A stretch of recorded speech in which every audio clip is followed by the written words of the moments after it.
سلام، من نسرین مسگری هستم و همراه پدرم. خیلی خوشحالیم از اینکه امشب در خدمت شما هستیم. قبل از همه چیز میخواستم از استاد همتی بابت تمام زحماتشون تشکر بکنم و اینکه با پیشرفت روز به روزم از زحمات ایشون قدردانی کنم. بقیه توضیحات هم در مورد قطعه از پدرم براتون توضیح میده.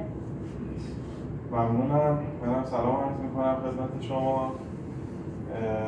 به نوبه خودم منم میخواستم از استاد تشکر کنم، هم بابت تمام زحماتی که برای بچه‌ها میکشن و جدیدا برای پدر مادرها دارن زحمت میکشن. خیلی متشکرم. به افتخار استاد میشم.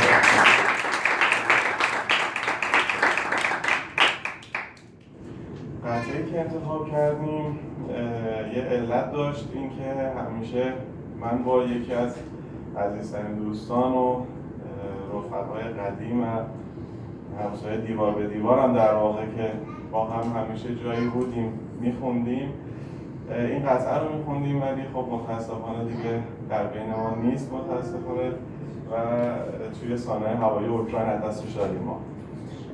شهاب رعنا نامش بود و ایشالله اون هم به همراه شما شاد خواهد شد.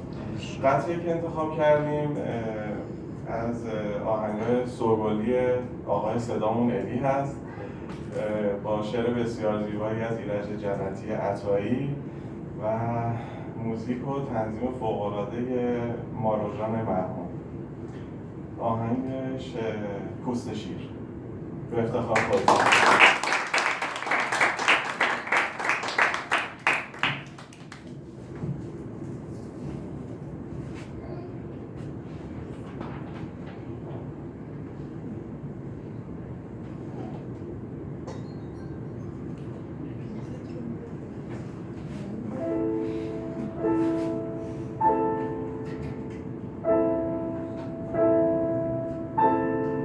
قلب تو قلب پرنده، پوست اما پوست شیر، زندون تن رو رها کن ای پرنده پر بگیر.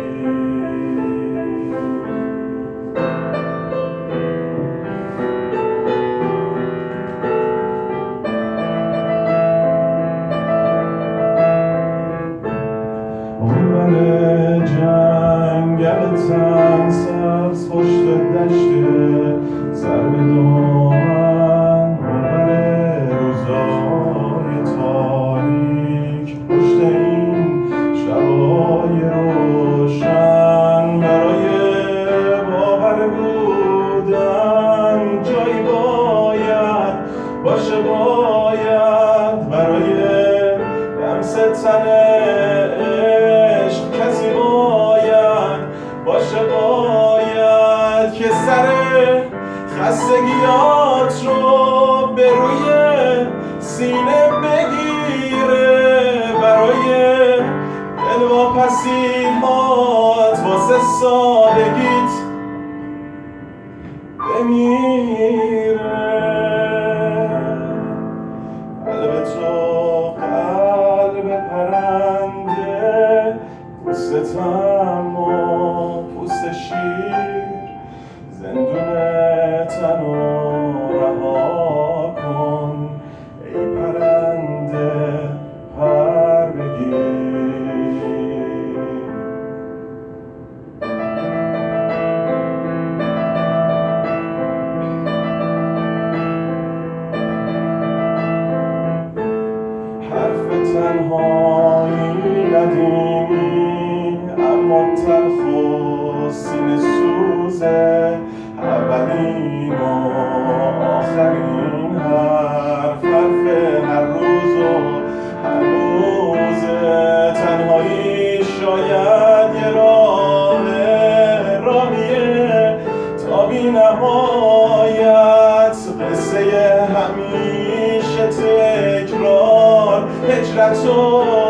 هجرت و هجرت، اما تو این راه که همراه جز هجوم خار و خس نیست. کسی باید باشه، باید کسی که دستاش قفس نیست.